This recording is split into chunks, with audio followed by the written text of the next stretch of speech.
Zvachim Daf Samerbet. En commençant là, on s'est arrêté hier, c'est-à-dire en face de Tosfot Dibura Matril Midat Orko. La ligne commence par les mots Reach Evarim. Amar Rabba bar bar Chana Amar Rabbi Yochanan. Shlosha Neviim Alou Imaem Minagola. 3 Neviim sont montés de Bavel à Yerushalayim qui s'appelle Chagai, Zcharia et Malachi au moment où ils ont construit le deuxième Beth Amikdash. Echad Sheidem al Mizbeach. Un Navi est venu leur apprendre, leur témoigner sur le Mizbeach, c'est-à-dire il leur a dit la taille du Mizbeach, qu'il peut être prolongé jusqu'à 60 amot. Vechad sheidem al mekom Mizbeach, le deuxième Navi est venu leur dire quelle est la place précise du Mizbeach. Vechad sheid lahem shemakrivin afalpi shen bait. Le troisième Navi est venu leur apprendre que la kedusha du Beth Amikdash ne s'annule jamais, même après la destruction du Beth Amikdash, même après le Khurban, la kedusha est encore là-bas. C'est pourquoi d'ailleurs, aujourd'hui encore, il est interdit à des Tmeim, donc à nous tous, de rentrer dans le Harabaït, parce qu'on craint que on est d'abord, bon déjà il y a un problème de Zav, un Chashash Zav, mais même celui qui ne craint pas ça, il a un problème de Tumatmet. Tout le monde est Etmé Metim aujourd'hui, donc on ne peut pas rentrer dans la Hazara. Or on ne connaît pas l'endroit précis d'Hazara. C'est un Chiyuv Karet pour un Tamé qui rentre là-bas, donc on ne peut plus rentrer là-bas, sachant que ici on voit dans la Gemara que la Kedusha existe encore aujourd'hui. Mais Matnit Atana, la Gemara amène un deuxième avis, une deuxième braïta qui dit Rabbi Elazar ben Yaakov Omer, Shlosha Nevim alu imel minagola, donc 3 Nevim sont montés, Echad sheidem al Mizbeach ve'al mekom Mizbeach. Le même Navi qui leur a dit la taille du Mizbeach, il leur a dit aussi la place du Mizbeach. Le deuxième Navi, qu'est-ce qu'il leur a dit? Ve'echad sheidem shemakrivin afalpi shen bait. C'est ce qu'il leur a dit que la Kedusha existe encore aujourd'hui. Donc aujourd'hui, théoriquement, on pourrait sacrifier des korbanot à la place du Beth Amikdash. Donc dans la Zara, on aurait pu aujourd'hui théoriquement faire des korbanot. Le problème c'est la Touma. Et d'un autre côté, Touma Drouya Betzibour, donc sachant qu'aujourd'hui tout le Tzibour est tamé, on aurait pu théoriquement même faire un korban Pesach.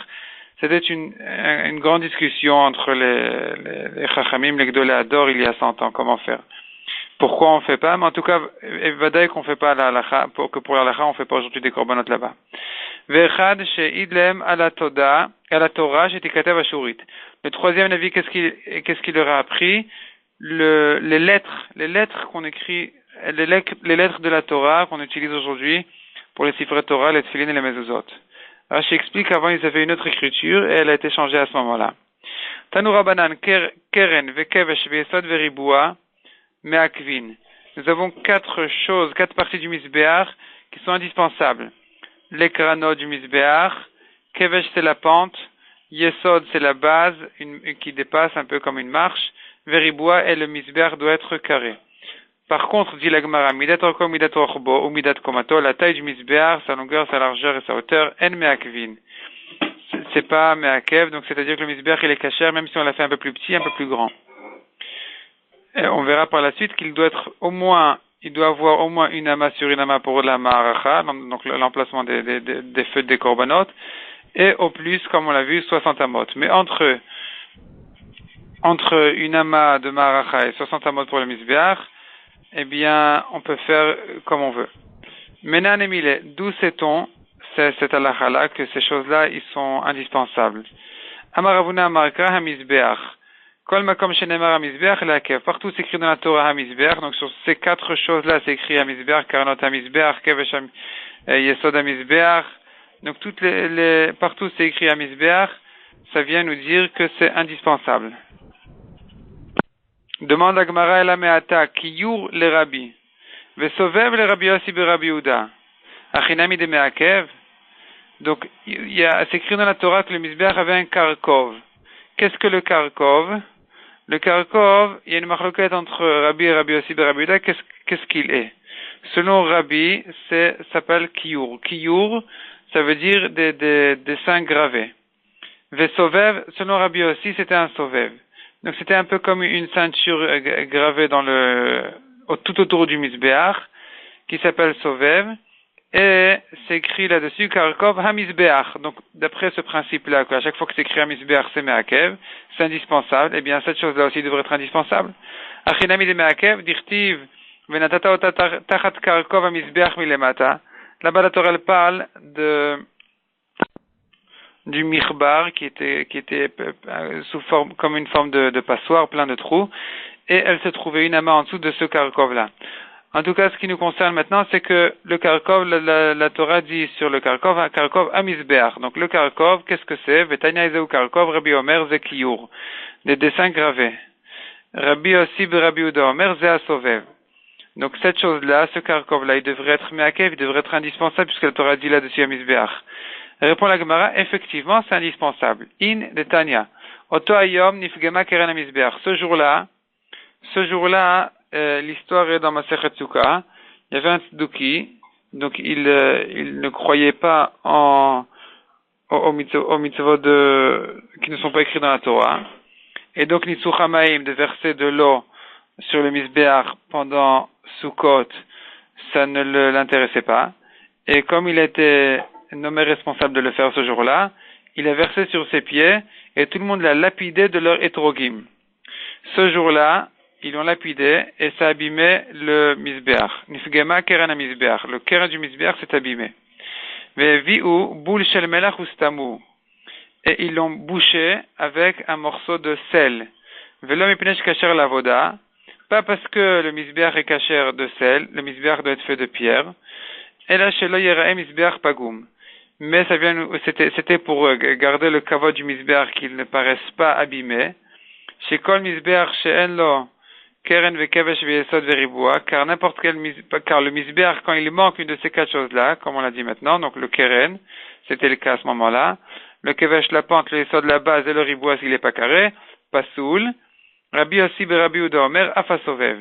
Même le sovev, donc, comme on l'a vu, c'est écrit karkov misbeach, ça aussi c'est meakev. Donc on voit en fait ici qu'ils ont fait attention au kavod du misbeach alors qu'il était malgré qu'il était déjà pasoul. De là, on peut apprendre, dit le Ayelet HaShachar, qu'un Sefer Torah pasoul, il faut faire attention à son kavod, de la même manière qu'on fait attention au kavod d'un Sefer Torah kasher. Tanura Banan, Ezeu Karkov. Qu'est-ce que le Karkov? Donc ici, il s'agit comme on verra par la suite, d'un autre sovev.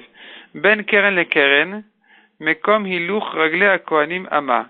Entre les kranot, les Kohanim, ils marchaient là-bas, et ça faisait une taille d'une ama, et donc là-bas on gravait un peu, on faisait attention, on faisait que le toit du misbeach soit un tout petit peu plus bas, de manière à ce que les rebords gardent les kohanim à ce qu'ils ne glissent pas à l'extérieur du misbeach, parce que le misbeach était très haut, il faisait 4 mètres et demi de haut. Donc, mais comme il ou réglé à kohanim ama, la Gemara demande atou à kohanim ben keren et keren avoazle. Est-ce que les kohanim marchaient entre les karanotes? C'est pas possible. Quand ils arrivent au keren, comment ils font? Et la ema umekom ilu chagla kohanim ama. Donc déjà il y a une ama des karanotes, une ama sur une ama dans chaque coin du misbeach. Là-bas les kohanim ne peuvent pas marcher même entre les karanotes. Et donc il fallait encore à l'intérieur du misbeach, c'est-à-dire plus loin dans le misbeach, plutôt vers le milieu du misbeach, encore une deuxième ama qui est réservée aux kohanim pour qu'ils marchent là-bas. Donc ça, c'est le Karkov. La Gemara demande comment tu dis que le Karkov était sur le toit du Mizbeach. Pourtant, V'aktiv tachat karkubom ilemata tretio. C'est ce qu'on a vu tout à l'heure, le mirbar, donc cette passoire-là. Et c'était une forme de passoire. Elle était en dessous du Karkov. Et elle arrivait au milieu de la hauteur du Mizbeach. Donc, c'est pas sur le toit du Mizbeach, c'est sur le mur du Mizbeach. Amar Rav Nachman bar Yitzchak, Treyavu. Effectivement, il y avait deux Karkov, Chad Lenoy, pour décorer le Mizbeach, décoratif, c'était le Karkov qui se trouvait donc sur le mur du Mizbeach, Vechad le Kohanim de l'Onishtarku, et le deuxième il était sur le toit du Mizbeach, là où les Kohanim marchent, donc comme on l'a dit, c'était un petit peu plus bas que les rebords du Mizbeach, de manière à ce que les Kohanim ne glissent pas. Midat orko, midat orbo, midat komatoen meakvin. Donc on a vu tout à l'heure que la taille du misbeach c'est pas meakev, c'est pas indispensable, on peut la changer, le faire un peu plus grand ou un peu plus petit. Amarabi mani ou bilvat shelev chetene misbeach shasa Moshe. Il faut faire attention qu'il ne fasse pas moins, qu'il ne soit pas plus petit que le misbéach que Moshe a fait. Vekama, combien est sa taille? Amar Rav Yosef, Ama. La taille du misbéach de Moshe était d'une Ama. Machachouale. Ils se sont moqués de lui, ils ont ri de ce que Rav Yosef a dit, que le misbéach ne faisait qu'une Ama. Comment tu dis que le misbéach il faisait une Ama alors que la Torah dit Chamesh Amot Orech ve Chamesh Amot Orochav Ravoya misbéach. Le misbéach il faisait 5 Amot sur 5 Amot. Il ne faisait pas une Ama. Amar le Abaye, le Talmid, l'élève de Rav Yosef, a dit à son maître Rav Yosef, Dilma, peut-être, mais comme Maracha Kamarmar, peut-être que mon maître voulait dire par là, une Ama, c'est l'emplacement, c'est la taille de la Maracha, du feu du misbéach. Mais le misbéach, effectivement, il doit faire au moins 5 Amot. Amar le Rav Yosef était satisfait de son élève, il lui a dit, Mar, donc il a parlé de manière kavod, Mar de Gavra Rabaou, donc Mar c'est Kvodo, qui est un Adam Gadol, vous êtes un homme Talmid Chacham, Yadam Aike Amina. Et donc c'est comme ça que vous avez compris ce que je voulais dire par là. Donc Rav Yosef était satisfait d'Abaye qui a compris ce qu'il voulait dire. Tandis que eux, ceux qui ont ri de Rav Yosef, ils n'ont pas compris ce qu'il voulait dire, ils ont compris ce qu'il a dit. Et c'était insuffisant, il fallait comprendre ce qu'il veut dire. Et c'est là où Rav Yosef a dit à Abaye, ça c'est un Talmid Chacham. Un Talmid Chacham c'est quelqu'un qui comprend ce que je veux dire, pas ce que je dis. Kari alayu bnei Ktura. Et comme il n'était pas content de ceux qui l'ont mal compris, il les a appelés bnei Ktura, les fils de Ktura. Ktura c'était la deuxième femme, ou la troisième femme d'Abraham. Donc il avait Agar, et il avait évidemment Sarah. Il avait Agar, et Ktura c'était soit Agar elle-même, soit une autre femme. En tout cas, elle lui a amené des enfants. Donc Abraham a eu des enfants de Ktura. Et Rav Yosef a traité ces gens-là de fils de Ktura. Rashi explique, vous êtes les fils d'Avraham et pas les fils de Yitzhak et Yaakov. La Gemara ramène une deuxième histoire qui ressemble un peu à celle-là aussi. Bnei Arte de Rabbi Tarfon, les neveux, les fils de la sœur de Rabbi Tarfon. Avuyat vekame de Rabbi Tarfon, ils étaient assis devant lui et ils étaient ses élèves, ils écoutaient son shiur. Patach ve'amar, Rabbi Tarfon, il voyait que ses neveux, ses élèves ne participaient pas, ils n'avaient rien à dire, ils parlaient pas, ils posaient pas de questions, et alors il n'était pas content, il voulait les reprocher un peu. Alors il leur a dit, c'est écrit dans la Torah, il leur a dit, Vayosef Avraham, Vayikach Isha Ushma Yuchani. Avraham a pris une deuxième femme, encore une femme qui s'appelle Yuchani. Et ils l'ont corrigé immédiatement.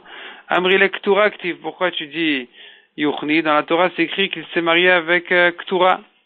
Kari Alem Nektura. Il leur a dit vous-même Nektura. Vous-même, vous êtes les fils de Ktura. Pourquoi vous participez pas au shiur?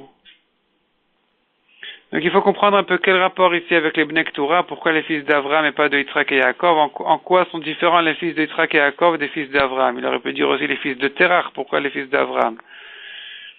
Peut-être que l'explication est la suivante.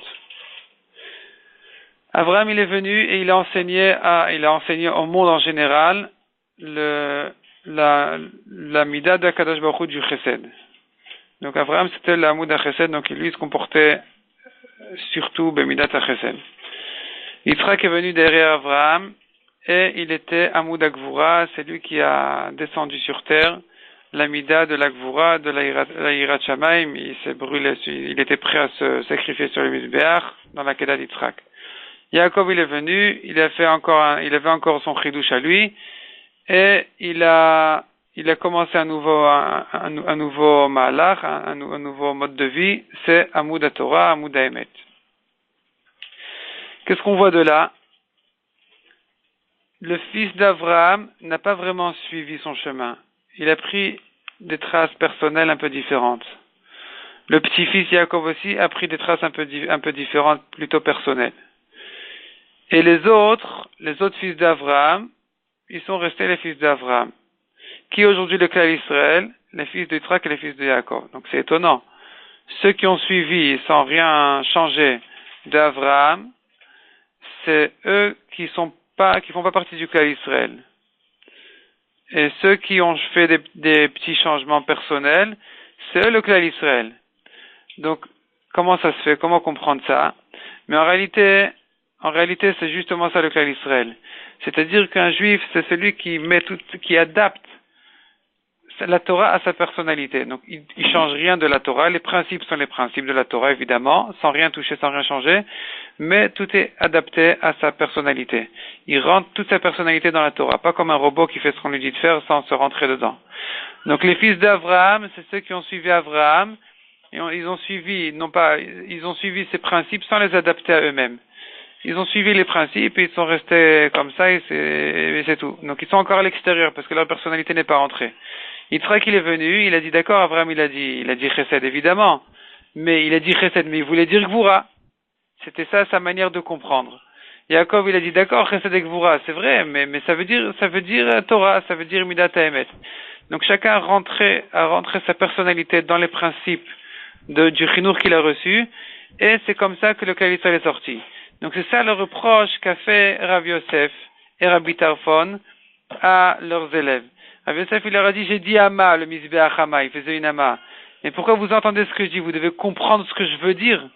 Vous devez mêler votre personnalité et votre tête dans ce que je dis pour comprendre qu'est-ce que j'ai voulu dire par là. C'est quand je dis Chesed, qu'est-ce que je veux dire par là? Je peux dire par là aussi Akedat Yitzhak par Chesed. De même pour les élèves de Rabbi Tarfon, ils participaient pas au shiur. Si tu dis, d'accord, si tu dis, c'est bien, tout ce que tu dis, ça passe.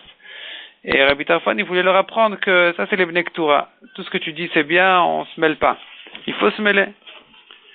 Continuons dans la Gemara. Amar Abaye bar Una, Amar Abraham bar Guria, Gzirin, les bois, Shasa Moshe, que Moshe a fait pour le Mizbeach, donc c'était les bois du Mizbeach qui servaient au feu du Mizbeach. Orkanama verochbanama, il faisait une ama sur une ama, veovian leur épaisseur, kimchak godesh sea. C'est un ustensile qui sert à égaliser ce qui dépasse d'une quantité de CA. Donc ils avaient un ustensile de CA, d'une quantité qui s'appelle CA, et donc il fallait l'égaliser avec ce cli-là, cet ustensile-là qui s'appelle machak. Amar Rabbi Irmiya, Be'ama Gdouma, c'était une ama un peu manquante. Amar Rav Yosef, donc les bois du Mizbeach, ils n'étaient pas entiers. C'était pas une ama entière.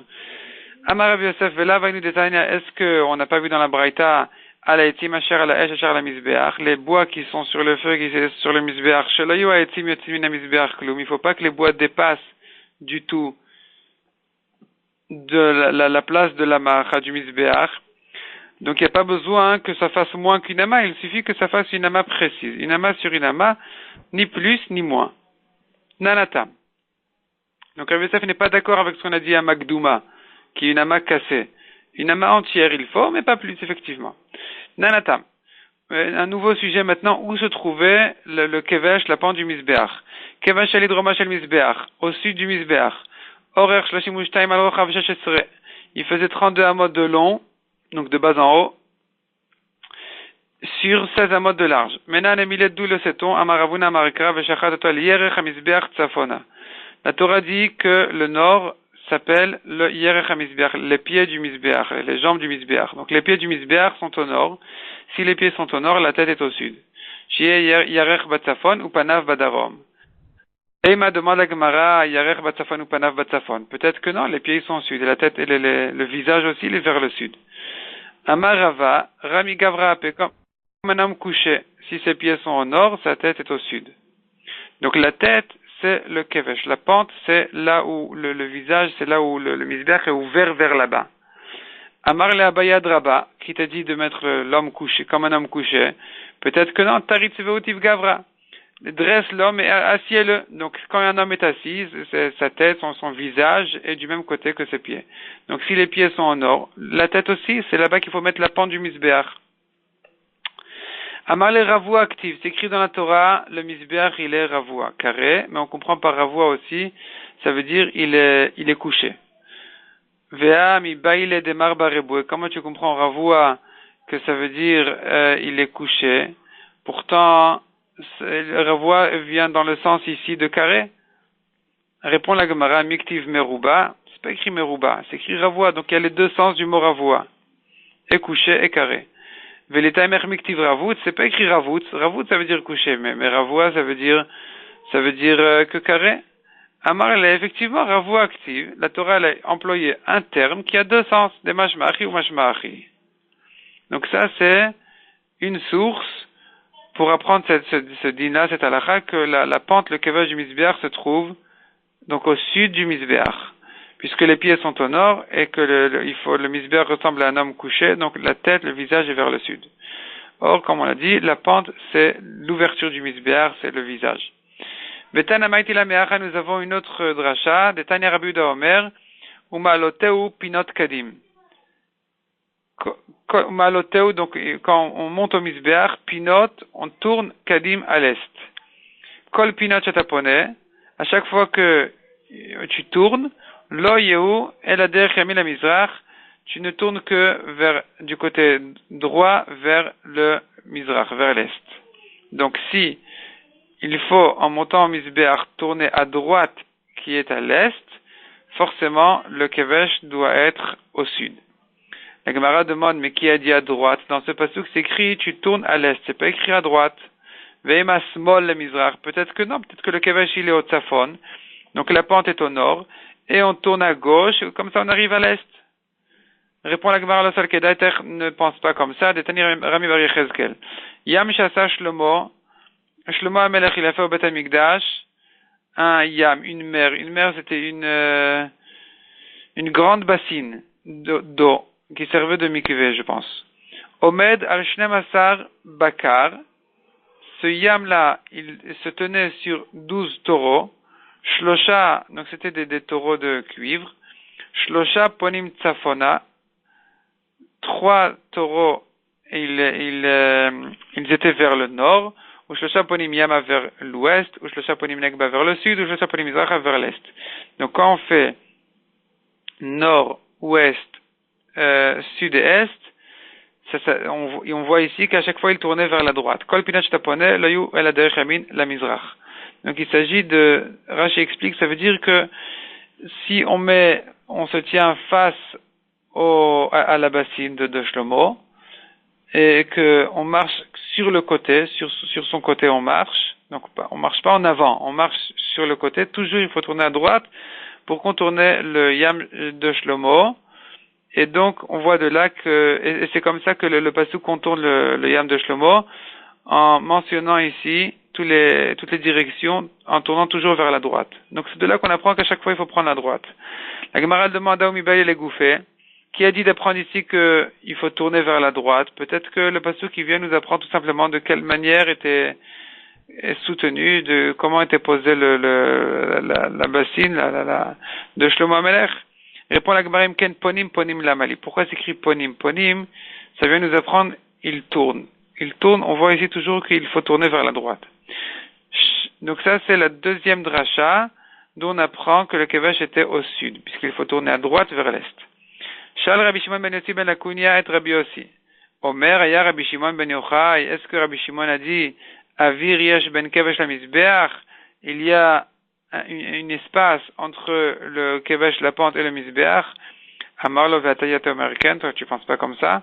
Valo kvar neemar vasita lotecha basar ve'adam. Le pasuk fin ekesh. Tu feras sur le mizbeach te olot habasar ve'adam.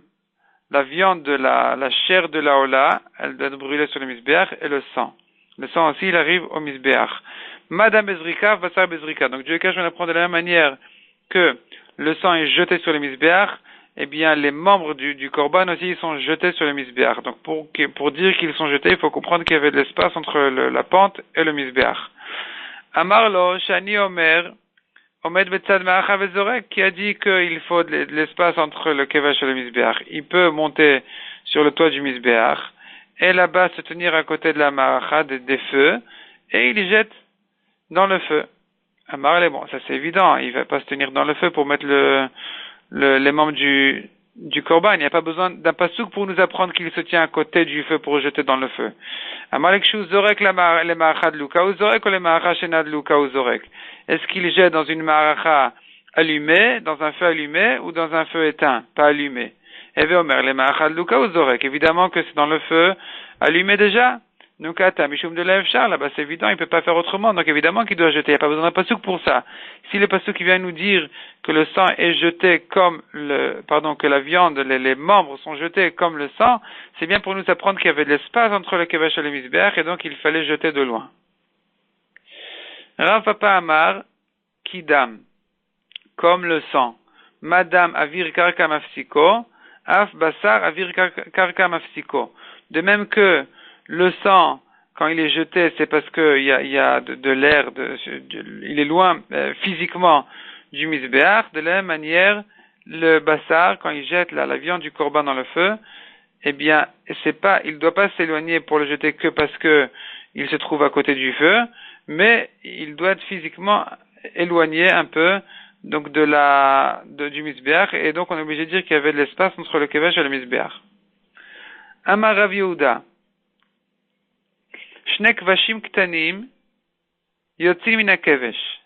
Il y avait deux petites pentes qui sortaient du kevesh lui-même. Shebahen, Ponim la Yesod vela Sovev. D'un côté, on arrivait vers le Sovev, donc du côté est, comme on le voit dans le dessin d'Arashi, il y avait un petit kevesh qui montait pas toute la hauteur du misbéach, mais que la moitié jusqu'au Sovev. Le Sovev, ça contournait le misbéach, et là-bas les Kohanim se tenaient, c'était comme une marche qui dépassait du misbéach, et là-bas les Kohanim contournaient le misbéach pour faire certaines avodot. Et donc il y avait ce petit kevesh là qui arrivait là-bas du côté est. Vela Sovev, donc c'est d'un côté, ça, du côté ouest, arrivait au Yesod. Au Yesod, donc à la base du misbéach, du côté ouest. Umuvdalim mina misbéach melonima. Tous ces kvashim là, ils étaient séparés du misbéach comme un cheveu. Donc à peine séparés du misbéach. Pourquoi? Et ici on a une troisième raison. Une troisième dracha, d'où on sait que le kevash était un tout petit peu éloigné du misbéach. Et il dit, c'est parce que c'est écrit dans la Torah, Saviv. Saviv. Donc, Saviv, ça veut dire que le misbéach, il doit être carré, et il faut garder le carré du misbéach. Donc, si le kevash était vraiment collé au misbéach, il est plus carré. Il n'a pas ses côtés égaux. Les quatre côtés du misbéach ne sont pas égaux. Mais Rabbi Avaou Amar, Ravua. La Torah, elle dit, la première dracha, Saviv, de là, on apprend que le misbéach, il doit être qu'on puisse entourer le misbéach. Donc si le kevash il était collé au misbéach, on ne peut plus entourer le misbéach puisqu'on peut plus toucher le misbéach à cet endroit-là. Donc ça c'est une dracha. Deuxième dracha, c'est ce que j'ai dit. Ravoua, le misbéach doit être carré. Si le kevash était collé au misbéach, on a perdu le carré. La Gemara dit pourquoi on a besoin de deux psukim. Veisterich le mirtav saviv, veisterich le mirtav ravoua, il y a besoin de deux psukim. Saviv et ravoua. Dit katavachmana saviv, si c'est écrit que saviv, ava amina de agil magal. J'aurais dit le misbéach il est rond. Katavachmana ravoua, carré. Vi katavachmana ravoua va amina de arich vekatin. Si c'était écrit que ravoua, j'aurais dit c'est un rectangle, mais pas carré. Katavachmana saviv, c'est machma de là que les quatre côtés sont égaux. Nanatam, la Gemara, pour compléter l'histoire du kevesh, ramène une mishnah dans Masechet Midot, qui nous dit comme ça. A kevesh va misbeach shishim ushtaim. Le misbeach, donc, il faisait 32 amot. Le kevesh, il faisait 32 amot. Ensemble, ça fait 62. Demande la Gemara, 32 plus 32, 64. Haine shitin verba, vous, ça fait 64, pas 62. Et elle répond la Gemara, nimtza poreach ama al yesod, ve ama al sovev. Le kevesh, il montait une amas sur le yesod, sur la base du misbeach, et encore une amas sur le sovev. Ça fait que si on dit, le misbeach tout seul, effectivement, il fait 32, le kevesh tout seul, effectivement, il fait 32, mais il y a deux amot qui sont inclus dans le kevesh, puisque le kevesh, il monte sur ces deux amot-là. Amar Rami Barchama, Kol Kivshe Kvashim, tous les Kvashim qu'il y avait là-bas, toutes les pentes, elles étaient faites de telle manière que Shalosh Amot les Ama. Pour 3 amot de long, une ama de haut. Chutz Mikivsho Shel Misbeach, sauf le grand kevesh du Misbeach, celui-là on le faisait moins raide, il faisait pour chaque ama de haut, on faisait pas que 3 amot de long, mais plus que ça, 3,5, comme ce que là, maintenant on décrit tout de suite la taille, Shaya, Shalosh Amot Umerza, 3 amot et demi, Vesva ou Shlishetzba, et encore un doigt et un tiers de doigt, Bezachuta ou Bezutrata, des petits doigts. En tout cas, Rashi explique que puisque le kevesh du grand misbeach, il servait à porter des membres de korbanot qui étaient des fois très lourds, eh bien, il a fallu que le misbeach soit plus long de manière à ce que ce soit pas trop difficile de grimper les 9 amot jusqu'à qu'on arrive à la tête, au toit du misbeach.